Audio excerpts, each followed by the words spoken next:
देखिए latest episodes बिल्कुल ad free.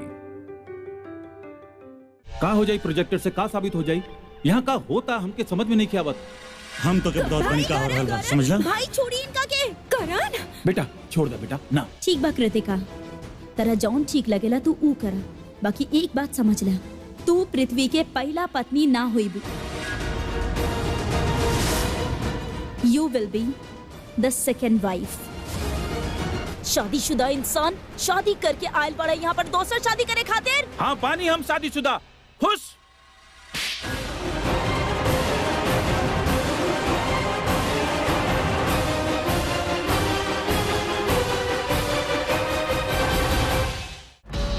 माँ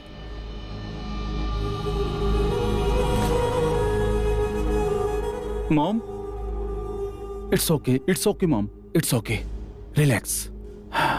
आप टेंशन मत ली। आपके बेटा अपन बेगुनाही सबके सामने साबित कर दी। आपका बेटा कुछ ना कहिए बना। हाँ?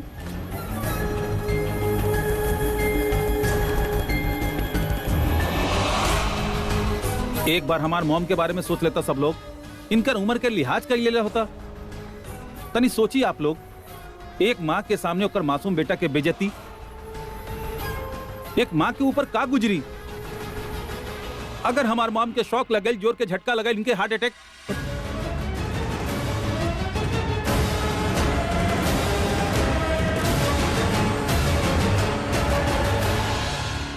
बोल बोल के थक गई नी एकरा। ई चुड़ैल के साथ छोड़ दा, ई तना छोड़ ले। पर शर्लिन तो फोटो में भी एकर साथ छोड़ देली। दोनों के शादी के फोटो मिलल भी तो जलल, और ऊमे भी ई चुड़ैल के चेहरा ही जलला। कुछ लोग जल के मर जाले, ई जल के बच गई है। हमार पृथ्वी एकर का होके। इट्स ओके मॉम, इट्स ओके। कृति लिसन, एगो बात बतावा, सच सच बताइया। ओके का तोके भी लगा था कि हम तोके धोखा दे सके नहीं? देखा, अब हम जो बोले जा रहे तरीन तोके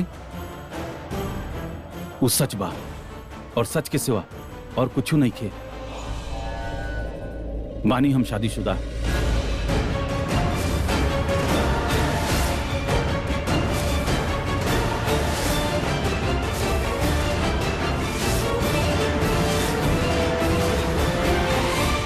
पर खाली तोहरे साथ है। हमार शादी भइल बा सिर्फ तो से।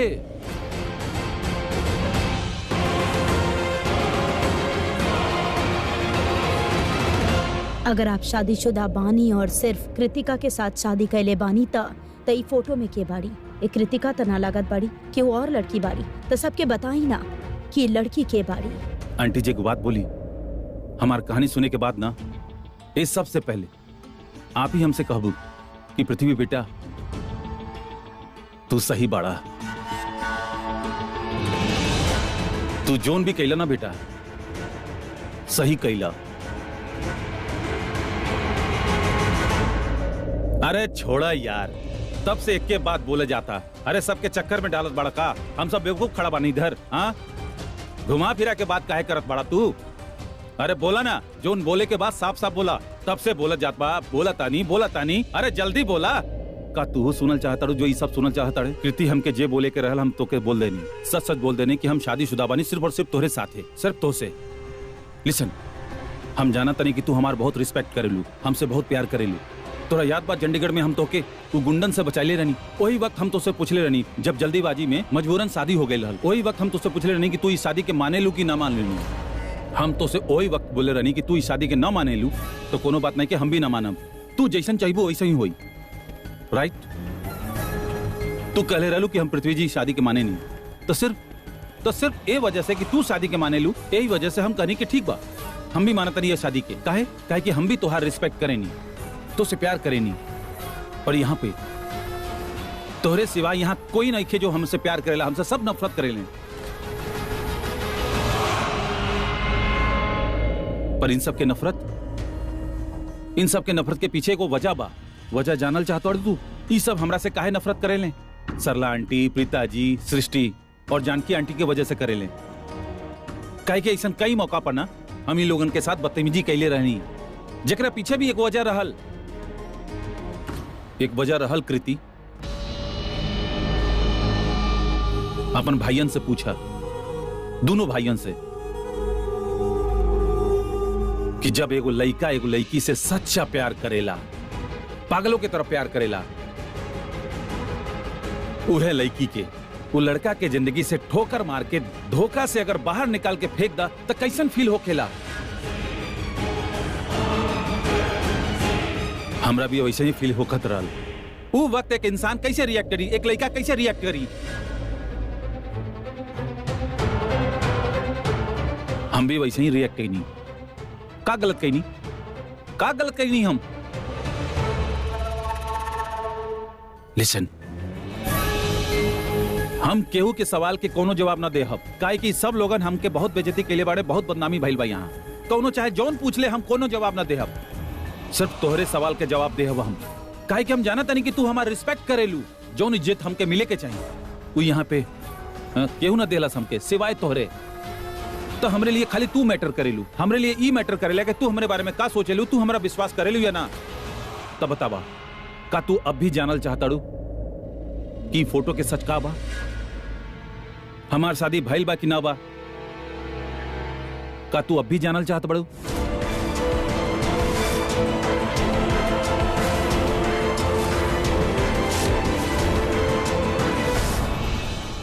ये कितना साइलेंट मोड पे रहेले, यही खातिर तो हमके अच्छा लगेले। कितना सही सोचत रहनी हम, पूरा दुनिया काहे ना हमरे खिलाफ हो जाए, पर ई लड़की हमसे शादी करके रही। ओह गॉड, सेम बात के बार बार काहे रिपीट करल बड़ा कि अगर कृतिका जाने चाहत भी आता बताई, हमनी तरह नजर ना आ रहल बानी का? हमनी सब जाने चाहत बानी। हाँ कृतिका, तोहार पूछे पर बोली नहीं सच, तो तू ही पूछा, जाने ना चाहे लो एकरा कि केकरा से शादी करके आयल बा? पुत्र का हो गइल तो के पूछा, पूछे लो काहे ना एकरा से? ना पूछी, आपके पता बा काहे कि कृति हम पे विश्वास करेले। हम जौन भी कहनी हर एक शब्द पे ही विश्वास करेले, पर आप लोग हमसे सवाल काहे पूछा तनी? मत पूछिए आप लोग हमसे सवाल, काहे कि हम आप लोगन के एक सवाल के जवाब ना देहब। आप ही लोग कहले रहनी ना कि ऑफिशियली आप लोग हमरा के अपन दामाद ना मानेनी, तो जब आप लोग हमके अपन दामाद ना मानेनी तो आपके कोनो हक ना बनेला कि आप हमरा से एक भी सवाल पूछी। तो आप लोग जितना भी सवाल पूछे के बाद पूछी, लेकिन हम एक भी जवाब ना देहब।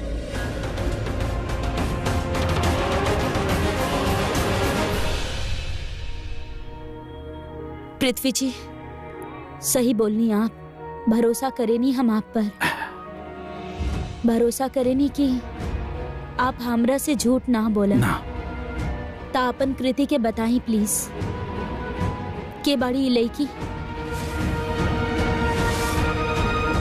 हमरा के बताई पृथ्वी जी, हम आपके साथ देव सच बताई, के बाड़ी वो लड़की। अब बोलबा कि अभी भी जवाब नहीं के तोहरा पास? कृतिका पूछी तब बताइबा, अब पूछ ले ली ना कृतिका, अब तब बतावा, बतावा सबके का चलता ई।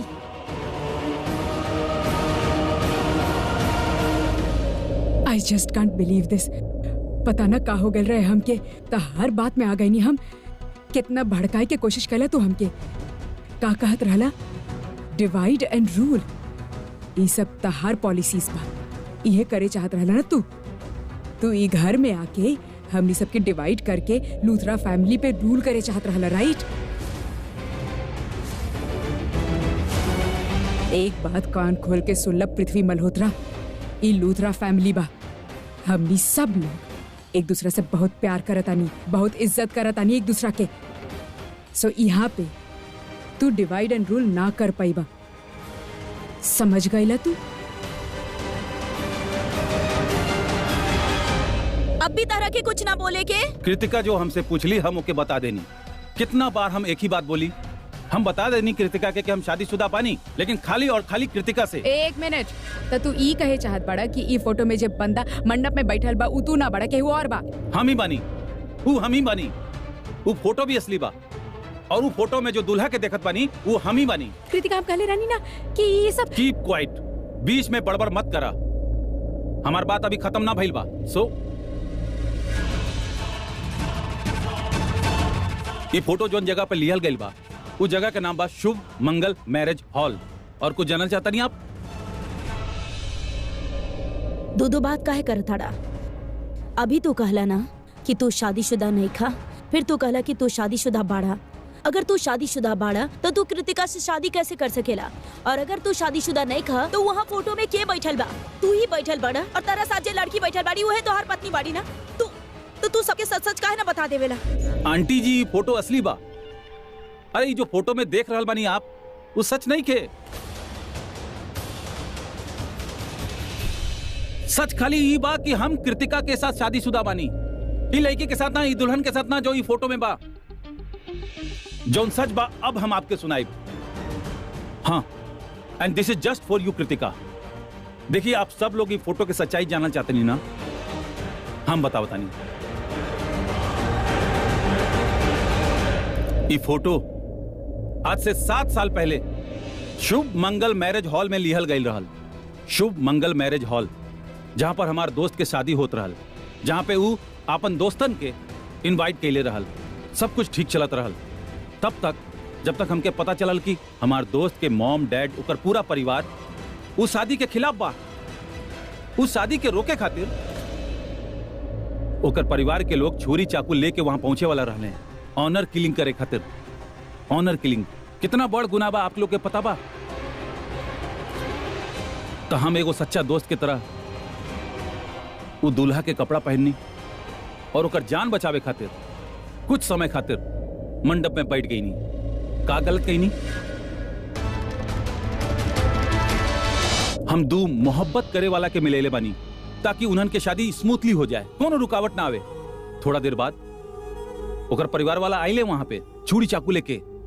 उससे पहले ही हम दुल्हन के सर पे घूंघट ऐसे ओके छुपा दे ले रानी हम, ताकि वो लोग दुल्हन को देख ना पाए। देखी फोटो के गौर से देखी, कहीं पर हमार हंसी नजर आवा था केहू के? आप लोग फोटो देख के हमार बदनामी करता नहीं, हमारे बेइज्जती करता नहीं, पर ही ना दिखाई देता कि कितना डरल पानी हम वहां पे। इल्जाम लगावल बहुत इजी होकेला।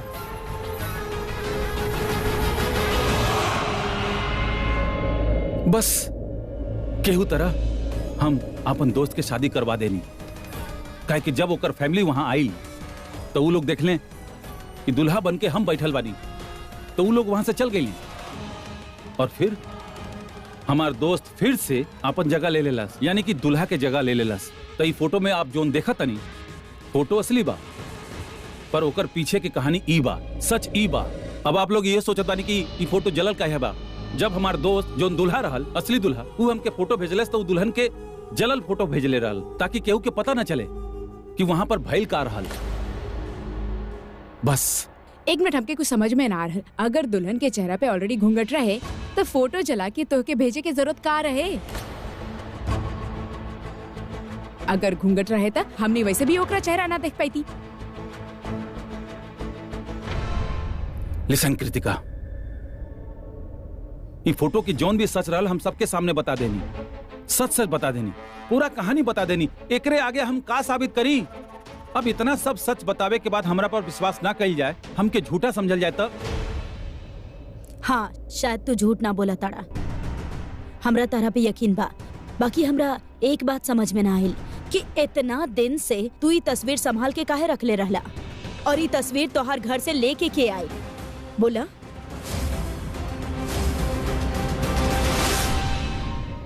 दादी जी, सबसे पहले शुक्रिया हमरा पर विश्वास करे खातिर। आप घर के बड़ बानी, अगर आप हमरा पर विश्वास कहीं नहीं तो बस हमरा अच्छा से पता बा कि फोटो के और कहां से चुराइलस।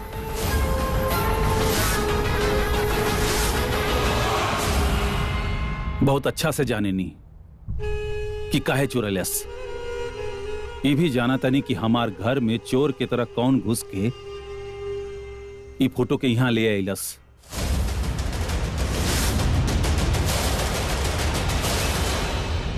पर वो कहल जाला ना, नेकी कर दरिया में डाल।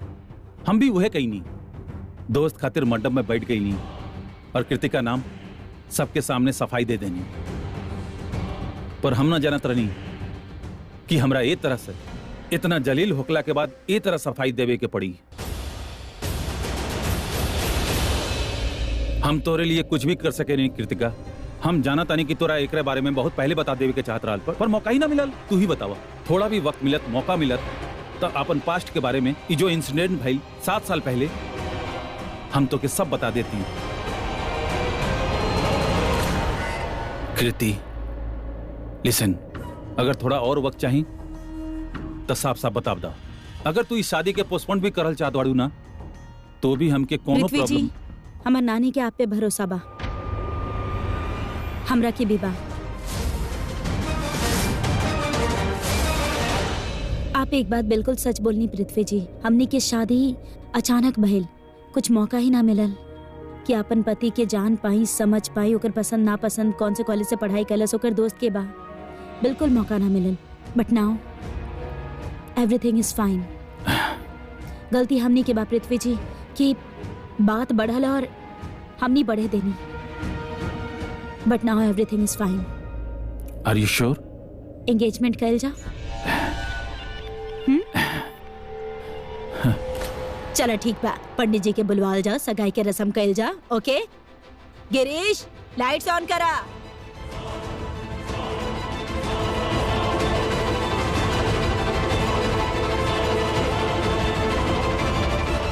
चला चला जी, चलल जाए। जी ना। हाँ, रुकी तो सही दादी, इतना जल्दी काबा? हमार कहे के मतलब बा कि एक सच्चाई हमनी सुननी ता हमनी ओकर प्रूफ भी दिखैनी, और अब पृथ्वी आपन सच्चाई सुनावता तो ई भी तो प्रूफ दिखाए ना।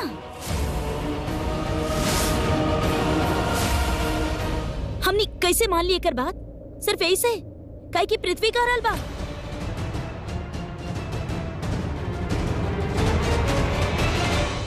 आप कहल कहा चाहता नहीं प्रीता जी? कहे का चाहता नहीं, साफ बात बा, कॉमन सेंस के बात बा। तू एगो कहानी बना के हमनी सबके सुनेले बड़ा तो हमनी एज इट इज विश्वास थोड़ी करब, ओकरा प्रूफ भी तो करा। एमे प्रूफ करे वाला कौन सा बात बा? हम कहानी बता देनी, सच्चा कहानी बता देनी। तू कहा ताड़ा कि सच्ची बा। अगर केहू कुछ सच्चा बात बोला था तो ओकरा प्रूफ करे में ओकरा जरा से भी झिझक ना हो विक चाहिए। तो चला प्रूफ करा सबके सामने। प्रीता इनफ। अरे तू जिकरा पे इतना इल्जाम लगा रहल बाड़ू ना, वो कोई सड़क पे चलत कोनो राउडी नहीं खे, हमार बेटा हा। तो कृतिका भी ये घर के बेटी बाड़ी, और आपन बेटी कोनो भी परिवार ऐसे ही कोनो ऐरा गैरा लड़का के ना दे देवेला जेकर शादी के तस्वीर सामने पड़ल होके और दुल्हन के चेहरा ना दिखता। अगर आपके लगेला कि पृथ्वी सच बोलता तो साबित करे दी ना ओकरा के, गवाह लावे दी, कोनो सबूत दिखाए। आप इतना गुस्सा में काहे बानी? हाँ तो फिर पृथ्वी ई कह दे न कि झूठ बोल रहल बा, कोनो सबूत नहीं के एकरे पास, बात इहे पे खत्म हो जाई। इतना देर से रट लगा रहल बा कि कृतिका पूछी तब बताई, तो उहे बता दे, कुछ तब बताए ना। कृतिका, ये तहार डिसीजन बा, ये तहार फैसला बा। तहारा सच जाने के बाद तू हाँ बोला, हमनी सबके हाँ बोलला से कोनो फर्क पड़े वाला नहीं के। तू हाँ बोला, तू सच जाने के चाहत रुता।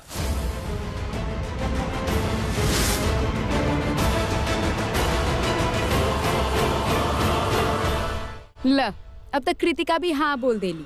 अब तो बता दा उ कौन से दूसरे जेकरा जगह तू जाके मंडप में बैठ गई रहला, का नाम रहे ओकर? हाँ हाँ, सिर्फ नाम ही ना, हमनी के नंबर भी चाहिए। बात करब हमनी आप भी यही वक्त।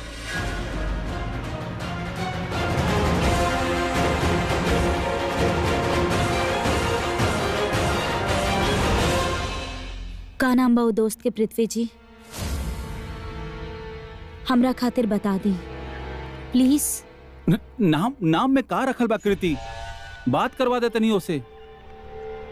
लेकिन हाँ, लेकिन वो घर पे नहीं खे, इंडिया में नहीं खे, दुनिया में नहीं खे। अरे कितना झूठ बोलेला, कितना झूठ बोलेला। अरे मत बोला झूठ, सच बोलता। हमार जवाब तो के पता बना, हमार सारा जवाब तो के पता बना। तू ही आके खड़ा हो जा यहाँ पे, पृथ्वी बन जा। इंडिया में बाबू तू जो बोलने बड़ा वो में से कुछ न बोले वाला बानी। काहे कि वो इंडिया में ही बा और जैसा हम कहनी आई थिंक वो अभी फ्लाइट में होगी, फ्लाइट में हुई। वो हमसे कहले रहा फ्लाइट में हुई तो फ्लाइट मोड में हुई ओकर फोन, अगर हम ओकर नंबर लगाए भी तो भी ना लगी। पृथ्वी, जब सब लोग तरह से क्लैरिफिकेशन मांग रहल बाड़े तो एक बार अपन दोस्त के फोन करके बात कर ला। का पता फ्लाइट लैंड हो चुकल हो, ओकर फोन लग जाए और बात हो जाए। कम से कम सबके पता तो चल जाए। और अगर रिंग ना गई तो एकर मतलब वो फ्लाइट में बाड़ी, लेकिन कम से कम बात तो क्लियर हो जाए ना।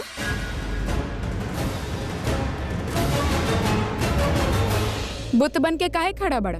सुनाई ना देलस राखी आंटी का कहनी? मुंह में जबान नहीं खे? अरे बतावा भी नाम का बा ओकर।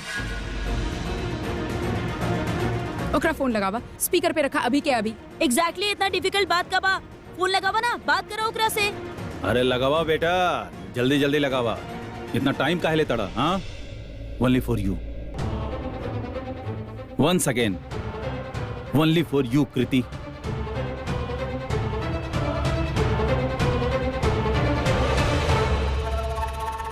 बिना सोचे समझे कुछ भी बोल देनी हम। ऐसा नंबर कहां से लाई जेकर नंबर ही ना लगे? ऐसा दोस्त कहां से लाई जेकर मंडप में दूल्हा बन के बैठल रहनी हम?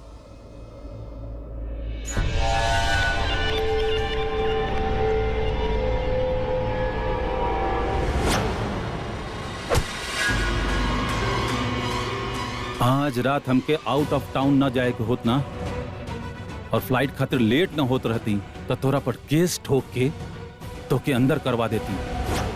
कृति, तू लड़का के जानत पड़ू, वो हमनी के एंगेजमेंट अटेंड करे खातिर आयल रहल, तू चल गई काहे कि ओके लेट होत रहल। ओकरा फ्लाइट पकड़े के रहल, हम अभी भी कहने रहनी ना ओके फ्लाइट पकड़े के रहल, यही खातिर हमनी के एंगेजमेंट ठोकला से पहले ही चल गई। तो कोनो बात नहीं के, आप लोगन के तसल्ली खातिर, आप लोग के मन के शांति खातिर हम ओकर नंबर डायल करता नहीं, ठीक बा?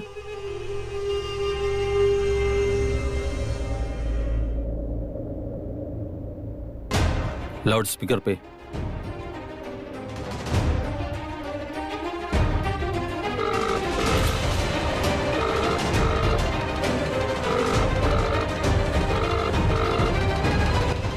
बोल इडियट, फोन काय कइले? का काम बात होके?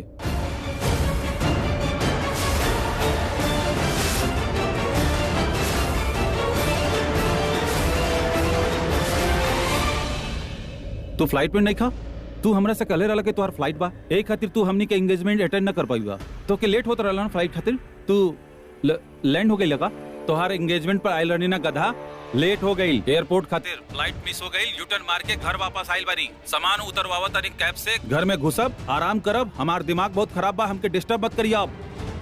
हेलो, देख लेनी आप लोग, सुन लेनी आप लोगन के मन के शांति खातिर और तसल्ली खातिर हम ओके फोन के ले रहनी, और वो वह कहलस जौन हम आपसे कहले रहनी। हम कहले रहनी न कृति, वो हमनी के एंगेजमेंट अटेंड करे आइल रहल, वो भी वही कहलस। हम तो के कहले रहनी कि वो एक खातिर चल गई कि ओकर फ्लाइट रहल, ओकर फ्लाइट भी मिस हो गई हमरे चक्कर में, बेचारा। अब तो सच सबके सामने बाना, अब तो हो गई ना विश्वास।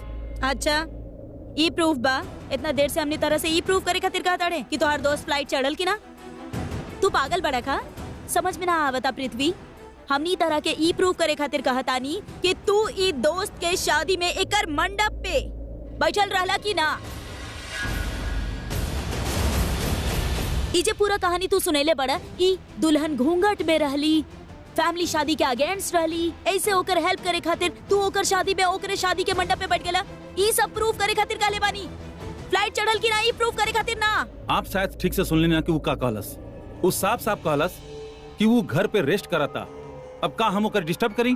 सबके अपन अपन लाइफ होला, सब अपन लाइफ में बिजी होले, तो आप चाहता नहीं कि अपने आप के सच्चा साबित करे खातिर हम ओके घर से उठा के यहाँ ले आए। सॉरी, हम इतना भी ना गिर सके नहीं, हम केहू की डिस्टर्ब ना कर सके नहीं। 100 बात के एक बात, हम सच्चा बानी और हमार कहानी सच्चा बा, एकरा आगे हमके कुछ ना बोले के बा, काहे कि हम ओके यहाँ पर ना ले आ सके नहीं। That's all. ओके फाइन, तू ना बुला सकेला ना, कोनो बात नहीं, हमनी ओकरा पास चल जाए, हमनी ओकरा यहाँ लेके आई। अरे हमनी के भी तो जाने के बा ऐसा कौन से दोस्त बा जे अपनी शादी के मंडप पे तोके बैठा देलस।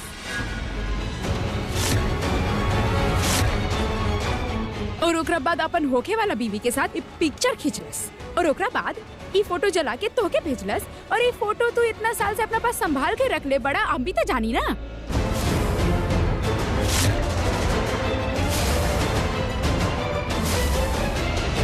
एक बारू यहाँ आके पूरा परिवार के सामने ही बोल दे कि हाँ हम पृथ्वी के बोले रहनी मंडप में बैठे खातिर, तो हमनी के डाउट भी क्लियर हो जाए।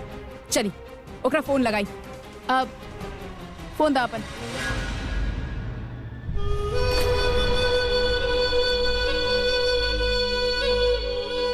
अरे फोन मांग रहल बानी, फोन ना दे रहल बाई। Only for you Kriti.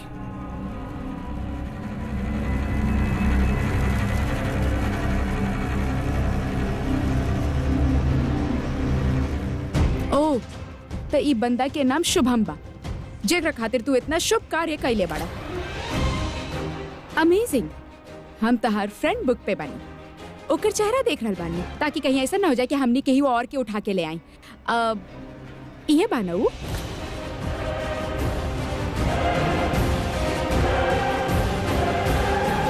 हाँ ई वही बा। थैंक यू कृतिका, ले लेनी हम एकर पिक्चर। चलल जाओ। ओह ओकर मैसेज दी, हम अभी पृथ्वी के नंबर से ओकरा मैसेज करनी कि भाई अपन एड्रेस भेज। हाँ लेकिन कमाल के बात बहू, ई ना लिखलस कि भाई तेरे पास ऑलरेडी होगी ना हमारा एड्रेस, वो डायरेक्टली एड्रेस भेज देलस ना। मतलब हमके समझ में ना रहल तू ओकरा घर पे गइल पड़ा ना मतलब बड़ा बड़ा शहर में ऐसा होखेला कि लोग 10 बार घर जाले लेकिन उनके एड्रेस पता ना होखेला। एनीवे वो अपन एड्रेस भेज देले बादी। एक सेकंड, एड्रेस ढूंढल कोनो बड़ बात बा का? हाँ का बोलो तू? बड़ा बड़ा शहर में कोई भी एड्रेस कहीं भी भूल सकेला, बड़ा शहर छोटा शहर डजंट मैटर, बहुत नॉर्मल चीज बा एड्रेस भूलल। सैमी ई तू पृथ्वी के फोन अपना पास रखा संभाल के।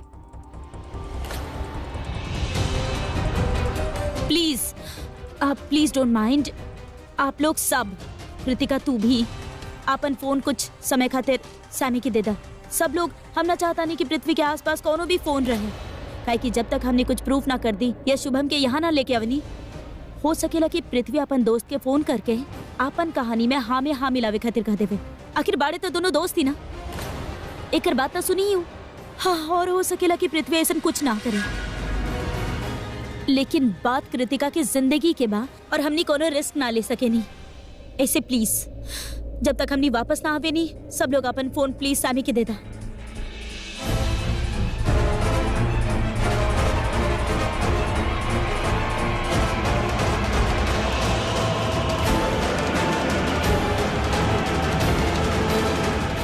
कृतिका एगो रिक्वेस्ट बा, इस शर्लिन के ऊपर अपन नजर गड़ा के रखिया, ओकरा अपन आँख से दूर मत होके दिया प्लीज। ये एगो काम करला हमनी खातिर। Thank you.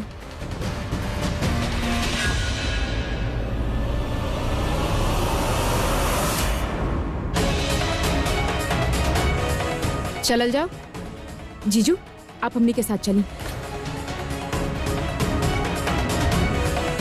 दीदी आ जाए। करीना बुआ, हमने अभी आवतानी, आप प्लीज ध्यान रखिए कि कहीं ना जाए।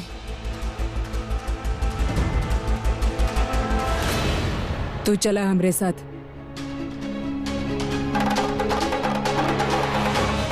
आई मॉम।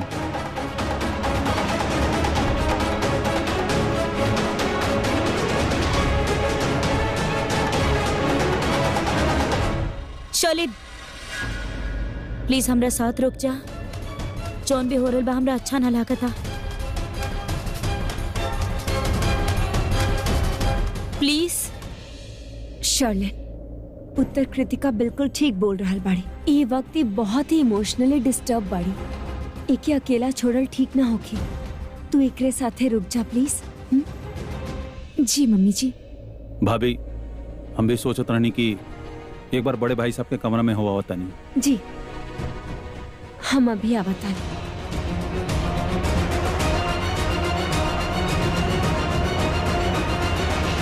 पता ना जीजू हमके ऐसा काहे लग रहल बा कि पृथ्वी हमनी से झूठ बोल रहल बा। वाह सृष्टि का कमाल के बात करूँ ना तू तो क्या मैं स्मार्ट समझत रहनी, इंटेलिजेंट समझत रहनी, लेकिन तू आज प्रूव कर देलू कि हम गलत रहनी। अरे यार ऑब्वियस बा ना, पृथ्वी जैसन इंसान झूठी बोली ना, राइट? एमे नया का बा? एक्सक्यूज मी जीजू, हम स्मार्ट बानी, ओके? हम में वो जासूसी वाला दिमाग बा एंड बाल के खाल में से माल निकालने में एक्सपर्ट बानी हम। अरे हम की हमार पूरा बात तो सुनी। हाँ तो जौन बोले के बता, साफ तरीका से बोला ना, घुमा फिरा के का बोला ताड़ू? अरे हम ये बोल रहल बानी कि हमके ऐसा लगा था कि पृथ्वी पहले से ही शादीशुदा बा। मतलब जब वो आपसे शादी करे आयल रहे ना, वो तब भी शादीशुदा रहे। मतलब फोटो देखे तो ये लगा था फोटो कितना पुराना रहे, पहले से शादीशुदा रहे। हम कैसा लगा था? अगर तरह ऐसा लागता तो हो भी सकेला, लेकिन एको बात ना समझ आवता। अगर पृथ्वी शादीशुदा बा तो आज तक हमने कभी होकर वाइफ का है ना देखनी। मतलब कब से पृथ्वी के जाने नहीं, कबो कहीं मिल जाला, कबो कहीं मिल जाला, कभी बाय चांस संजोग से ही। अगर वाइफ रहती तो दिखती तो सही।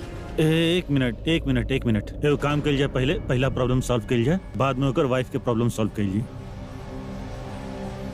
वाइफ भी कहीं ना कहीं तो होकी, ओके भी ढूंढ लिया जाए, राइट? ओ नो, हम बेहोश माहिरा के अलमारी में बंद तक कर देनी। अगर केहू अलमारी खोल देलस, ओकरा देख लेलस था और हमरे बारे में सबके कहा बोली, कहा बताई। अगर ऊ केहू के मिल गई ना तो हमने के पूरा प्लान चौपट हो जाए। पर चला, ओकरा अलमारी में बंद करे के एगो फायदा तबा। उस शातिर माहिरा अभी बेहोश बिया। अगर शर्लिन के ओकर हेल्प चाहत होगी तो शर्लिन के मिली ना। और शर्लिन पृथ्वी पे तो सबके नजर बा, तो केहू भी अपन जगह से वैसे भी ना हिली। और जब तक हमनी सच साबित ना कर देता नी, तब तक केहू हमनी के प्लान स्पॉइल न कर पाए। करीना जी, हम आपके फिर से कहता नहीं कि आप हमार बेटा पे जितना इल्जाम लगा रहल बानी, ओके कैदी के जैसे ऐसन खड़ा रखले बानी, आप बहुत पछताए। मॉम प्लीज, ये आप का बोलता नहीं, ये तरह से बात मत करी सासू माँ से। सासू माँ भइल ने क्यों अभी लेता है? हमार और कृतिका का शादी ऑलरेडी हो चुकल बा।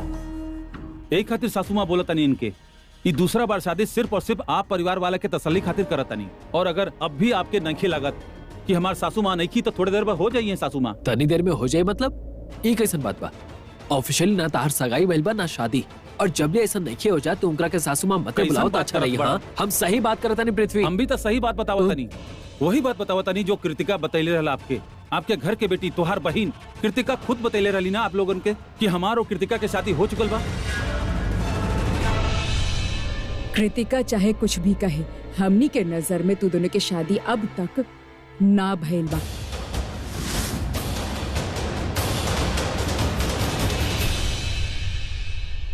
करीना, हमके पता चलल जे कुछ भी भाई, एंड यू जे कुछ भी हम सुननी अगर वो सच है ना, फिर तो के भगवान भी ना बचा सकेला, काहे कि वो भी गलत के साथ ना दे देला। Get ready to get arrest. You बुढ़िया, चुप करा।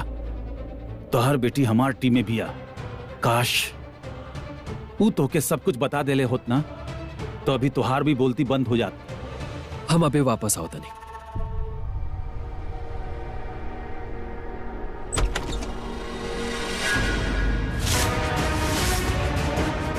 ओ नो, मैरिज बंद, वो भी बेहोश।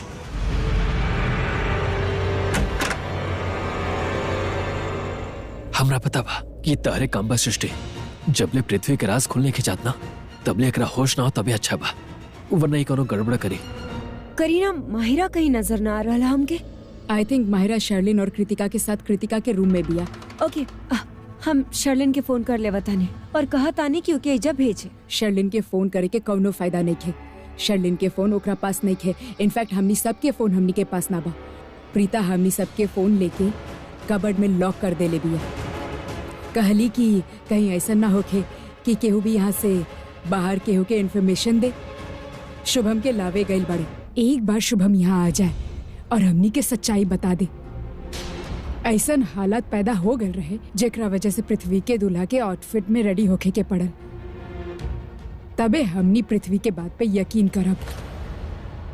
वैली अच्छा भाई, जब केहू के पास केहू के फोन ना होगी तो कोई भी रियलिटी के साथ छेड़छाड़ ना होगी, वही सबके सामने आई जे सच है। रमोना, तो के माहिरा से मिले के बाना, आई एम श्योर वो कृतिका के रूम में होगी। जाके ओकरा से वहाँ मिलना। ओ यस, हम ओइजे चेक ना करनी, बाकी सब जगह चेक कर लेनी। आई विल कम, देख क्या बतानी होगी।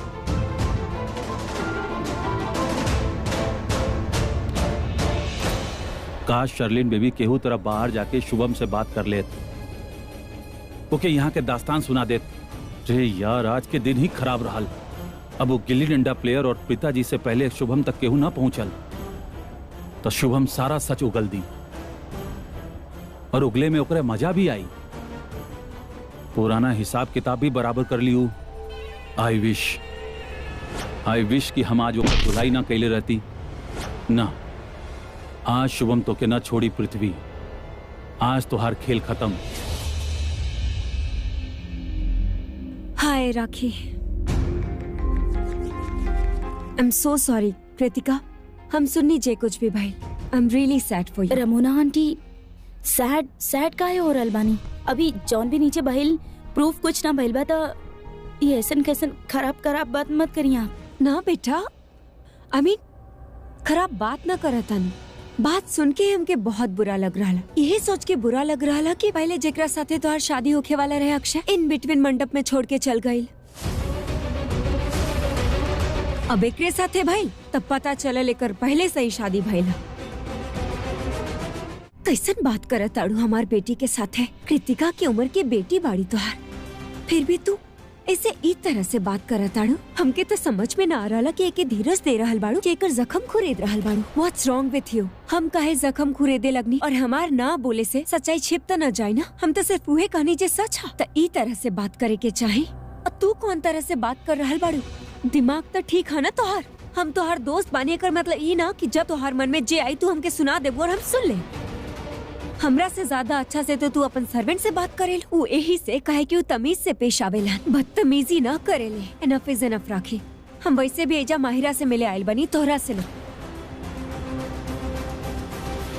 Shalin, where is Mahira? ओकर फोन ही ना लग रहा। आंटी बहुत देर से हम ओकरा देख लेना बानी।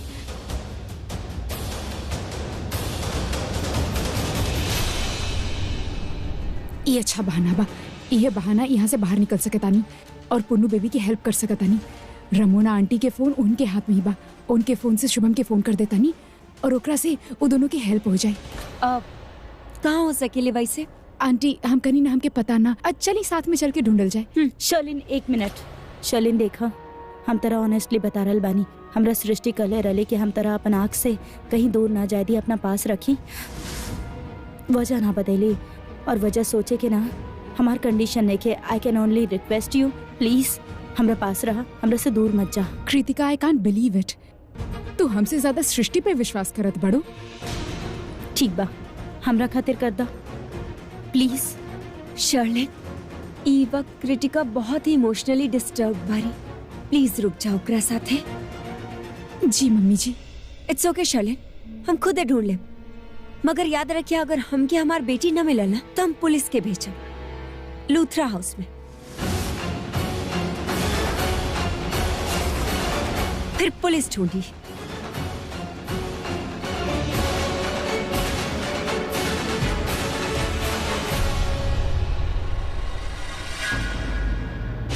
ओ गॉड, कोनो मिरेकल कर दा।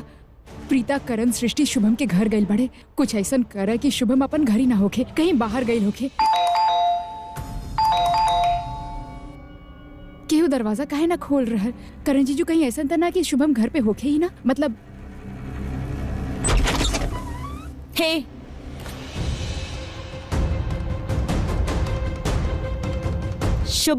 शुभम अग्रवाल जी। हाँ ये बा।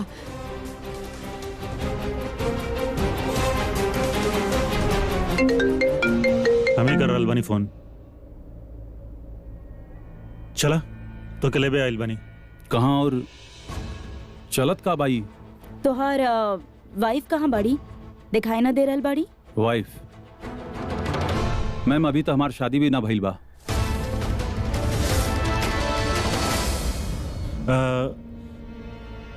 पृथ्वी मल्होत्रा की जानत बड़ा?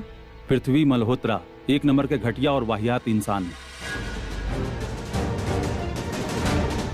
आई नो, वो हर केहू के साथ बुरा कैले बा। हम ओकर रग रग से वाकिफ बानी। का पूछल चाहता नहीं आप? बताई। सगाई बा ओकर आज। कुछ कहानी बतौले बाबू, पता करे के बा कि कितना सच बा कितना झूठ। तो के यही खातिर लेबे आइल बनी। चला। तू अभी कहला ना तू पृथ्वी के बहुत अच्छा से जाने ला, तो जो भी बोला था सच बोला था कि झूठ, तू फौरन बता दे बा। ऐसे हम चाहता नहीं तू हमनी के साथ चला। ताकि ओकर झूठ सबके सामने आ जाए।